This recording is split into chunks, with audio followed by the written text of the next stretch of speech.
1,50,00,000కు భర్తను అమ్మేసిన భార్య అట. వాడెట్లా అమ్ముడుపోయిండు? అదనంగా ఒక డూప్లెక్స్ హౌస్ అట, 27 లక్షల నగదు కూడా ఇచ్చిందట. షరతులకు ఒప్పుకున్న ప్రియురాలట. ఫ్యామిలీ కోర్టు సమక్షంలో డీల్ జరిగిందట. అంటే ఆమె ఆమె ప్రియురాల దగ్గర ఉన్నట్టున్నాడు. మరి ఇది ఒక రకమైన డీల్ అన్నట్టు.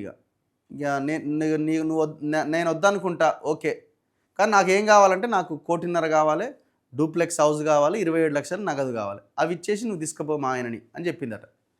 ఇక డీల్కి ఓకే అనుకున్నారు, ఇద్దరు సెట్ చేసుకున్నారు. ఇగో ఏడుంది ఇది?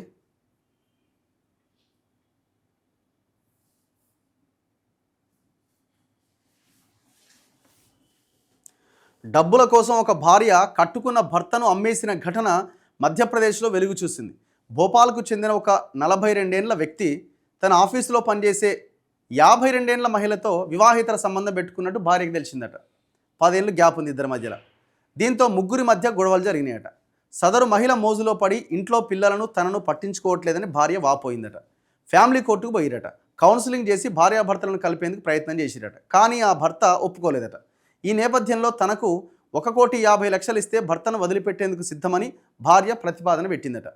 అలాగే ఇద్దరు కుమార్తెల భవిష్యత్తు కోసం ఒక డూప్లెక్స్ హౌజు, 27 లక్షల నగదు ఇవ్వాలని షరతు పెట్టిందట. వీటన్నింటికీ సదరు ప్రియురాలు ఒప్పుకోవడం అందరికీ ఆశ్చర్యం కలిగించింది. కోర్టు సమక్షంలోనే ఈ ఒప్పందం అధికారికంగా కుదిరిందట. అంటే ఇప్పుడు 20 ఈ పైసలు, ఈ ఫ్లాట్ గీట్ అంతా ఎవరిచ్చిర్రు? ఆమె ఇచ్చినట్టుంది, ప్రియురాలు. ఏందో.